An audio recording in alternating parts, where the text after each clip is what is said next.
Hello students, welcome to my YouTube channel English freedom. আজকের ভিডিওটি mainly class 9-এর জন্য। তোমরা যারা ক্লাস 9-এ পড়ো অবশ্যই ভিডিও শেষ পর্যন্ত দেখো। যদি ভিডিওটা ভালো লাগে প্লিজ লাইক করো, বন্ধুদের সঙ্গে শেয়ার করো এবং চ্যানেলে প্রথমবার আসলে অবশ্যই চ্যানেলকে সাবস্ক্রাইব করো। তো তোমরা ক্লাস 9-এর ইংরেজির যে মডেল অ্যাক্টিভিটি টাস্ক দিয়েছে, আজকে পার্ট 1টা নিয়ে আমি আলোচনা করব। শুধু আলোচনা করবো না, যে সঠিক অ্যান্সার তোমাদের, সেই অ্যান্সারগুলো আমি বলে দেবো এবং এখানে অ্যান্সার করে দেবো। তো তোমরা অবশ্যই ভিডিওটা শেষ পর্যন্ত দেখো।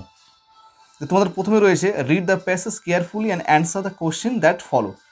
তাহলে এই প্যাসেজটা তোমাদের ভালোভাবে পড়তে হবে এবং নিচে যে কোশ্চেন দেওয়া আছে সেই কোশ্চেন অ্যান্সার লিখতে হবে। তোমার প্রথমে আমরা প্যাসেজটা পড়ে নিই, দেখি এখানে কি বলা হচ্ছে। I was travelling in a bus. আমি একটা বাসে ভ্রমণ করছিলাম। It was bitterly cold night. এটা ছিল একটা প্রচণ্ড ঠান্ডা রাত্রি। And even at the far end of the bus, এবং বাসের দূর প্রান্তে, the east wind cut like a knife. যে পূর্বের বাতাসটা সেটা ছুরির ন্যায় কাটছিল। দ্য বাস স্টপড, বাসটি থামলো। And the two women and a man got in together, এবং দুইজন মহিলা এবং একটি মানুষ তার একসঙ্গে বাসের মধ্যে প্রবেশ করলো।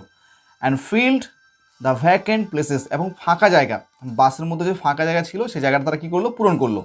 The younger women carried a little pekinese dog. Younger, দুজন মহিলা প্রবেশ করলো, তার মধ্যে যেটা কম বয়সী মহিলা কী করছিল, তার সঙ্গে একটা ছোট পিকিনিস ডগ ছিল। পিকিনিস ডগ বলতে বোঝাচ্ছে একটা ছোট আকারের কুকুর। The conductor came in, conductor আসলো। অ্যান্ড টুক দেয়ার ফেয়ার্স, এবং তাদের ভাড়া চাইলো। Then his eyes rested on the beady eye dog.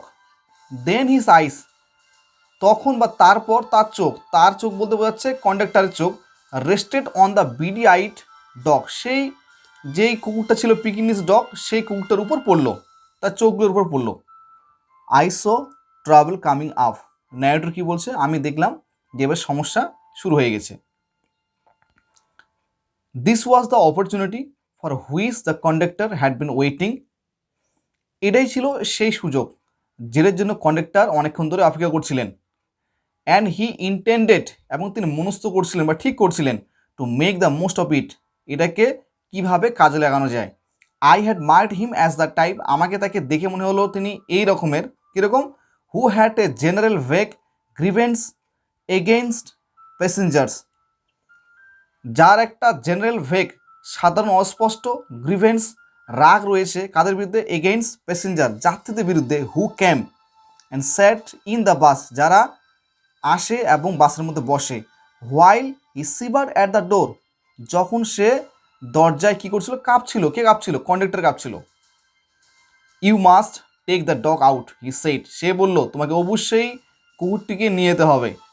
I shall certainly do nothing of the kind, আমি এরকম কিছু করব না। You can take my name and address, তুমি আমার নাম এবং অ্যাড্রেস নিতে পারো। সেইড দ্য ওমেন, মহিলাটি বলল। She had evidently expected the challenge, তিনি স্পষ্টভাবে এরকম প্রত্যাশা আশা করছিলেন। অ্যান্ড নিউ দ্য রিপ্লাই, এবং তিনি এর উত্তরও জানতেন। You must take the dog out, তোমাকে অবশ্যই কুকুরটাকে নিয়ে যেতে হবে। দ্যাটস মাই অর্ডার, এটা আমার আদেশ। I won't go on the top of the bus in such weather, আমি এরকম ওয়েদারে আমি বাসের উপরে যেতে পারবো না। ইট উড কিল মি, এটা আমাকে মেরে ফেলবে। সেইড দ্য ওমেন, মহিলাটি বলল। এবার তোমাদের এই প্যাসেজের উপর যে কোশ্চেনগুলো রয়েছে সেই কোশ্চেনগুলো দেখে নাও এবং সঠিক অ্যান্সার দেখে নাও। বাম দিকে রয়েছে স্টেটমেন্ট, বিবৃতি, ডান দিকে কারণ। এবার প্রথমে তোমাদের রিজন কি আছে, the conductor notice the pekinese dog, conductor কী করলো, যে পিকিনেস কুকুরটা ছিল তাকে লক্ষ্য করলো। স্টেটমেন্টটা কী হবে, the narrator saw the travel coming up, বক্তা দেখলো যে সমস্যা আসছে। এটা কোথায় আছে লাইনটা দেখো, I saw travel coming up, তাহলে আই এজাত কী লিখতে হবে, ন্যারেটর, কারণ এখানে বক্তা দেখলো। স্টেটমেন্টের 2 নম্বর আছে, the conductor had grievance against the passengers, conductor কী ছিল, প্যাসেঞ্জার বিরুদ্ধে তার একটা রাগ ছিল। কারণটা কি, the passenger came and sat in the bus while he shivered at the door, এটা কোথায় রয়েছে,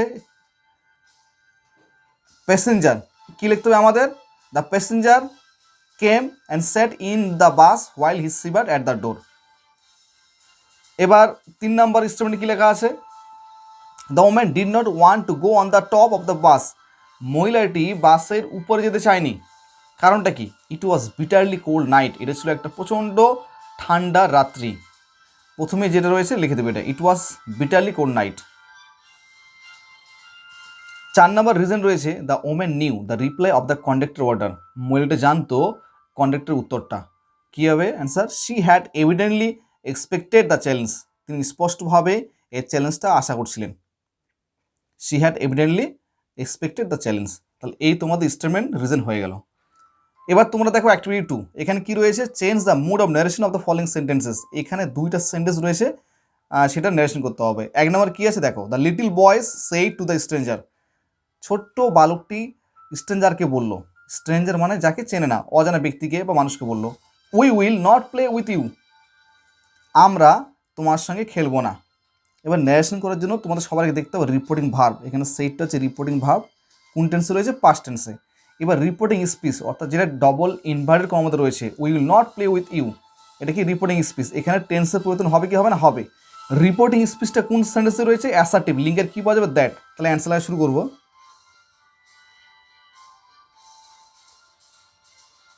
দ্য লিটিল বয় সেই টুডে কী হয়ে যাবে? টোল্ড। Told the stranger. এবার লিঙ্কের কী পাওয়া যাবে? দ্যাট। এবার ন্যারেশনের সবচেয়ে লক্ষ্য করতে হবে পার্সন কী আছে, we will not play with you, আমরা তোমার সঙ্গে খেলবো না। আমরা কাকে বোঝাচ্ছে? দ্য লিটিল বয়েস। তাহলে পরোক্ষ হবে কী হবে? উইটা দে হবে, দে। এবার টেন্সের পরিবর্তন হবে কি হবে না? হবে। দের পর কী বসতো? উইল। আর এখানে টেন্সের পরিবর্তন হবে, তো উইলটা কী হবে? Would. They would not play with ইউটা কী হবে? হিম।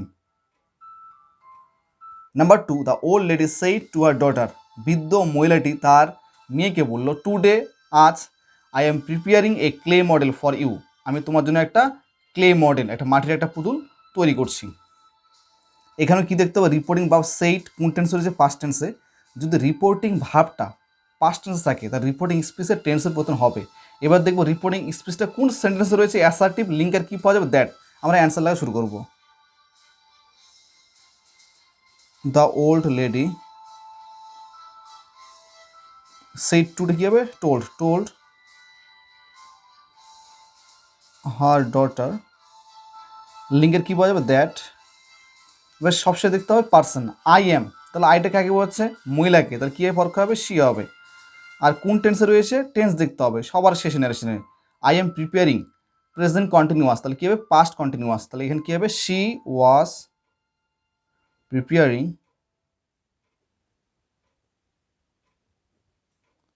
এ ক্লে মডেল ফর ইউটা কাকে বোঝাচ্ছে? তার মেয়েকে। For her. অ্যাক্টিভিটি 3তে কী রয়েছে? Change the voice of the following sentences. নিচে এখানে 3টা সেন্টেন্স রয়েছে, তাদের ভয়েস করতে হবে। 1 নম্বরে আছে, they helped us to do the renovation work. Voice করতে হবে, আমাদের সবার লক্ষ্য করতে হবে সেটা কী মানে? Full stop. এখানে মেন ভাব কি? হেল্পড, সাবজেক্ট দে, অবজেক্ট আস, এর ভয়েস করতে হবে। এখানে আস রয়েছে, তাহলে আসটা কী করতে হবে? উই। এবার মেন ভাব কোন টেন্সে রয়েছে? পাস্ট টেন্সে। যদি মেন ভাব পাস্ট টেন্স থাকে, তাহলে বি ভাবের পাস্ট ফর্ম ওয়াস ওয়ার পাওয়া যায়। এখানে কী বসবে? We were. মেন ভাব থার্ড ফর্ম হেল্পড বাই, দে থাকলে দেম। এবার 2 থেকে যেটা রয়েছে লিখে দাও তোমরা, টু ডু দ্য রেনোভেশন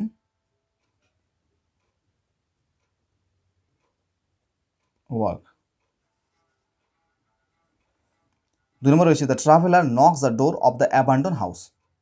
শেষে ফুল স্টপ রয়েছে, আমরা মেন ভাব বের করব। Knocks main verb, the traveller subject, object কি? The door of the abandon house. তাহলে শেষে ফুল স্টপ থাকার জন্য আমরা অবজেক্টটাকে সাবজেক্টে করব। তাহলে প্রথমে কী লিখতে হবে? The door of the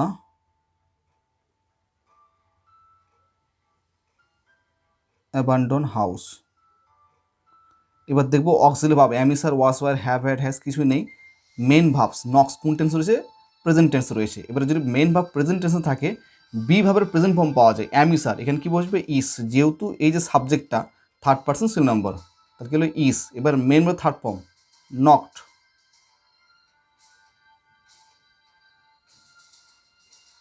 by the traveller.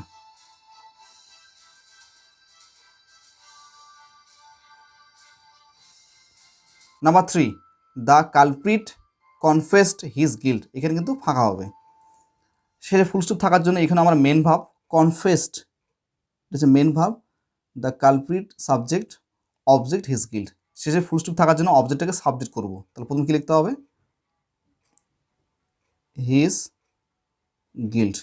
Main verb কোন টেন্স হয়েছে, পাস্ট টেন্স, তাহলে কী পাওয়া যাবে এখানে, ওয়াস।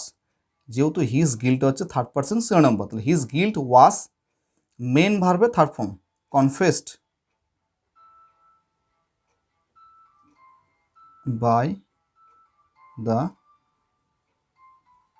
কালপ্রিট। তো ভিডিওটা এই পর্যন্ত, সবাইকে ভিডিওটা দেখার জন্য অনেক অনেক ধন্যবাদ।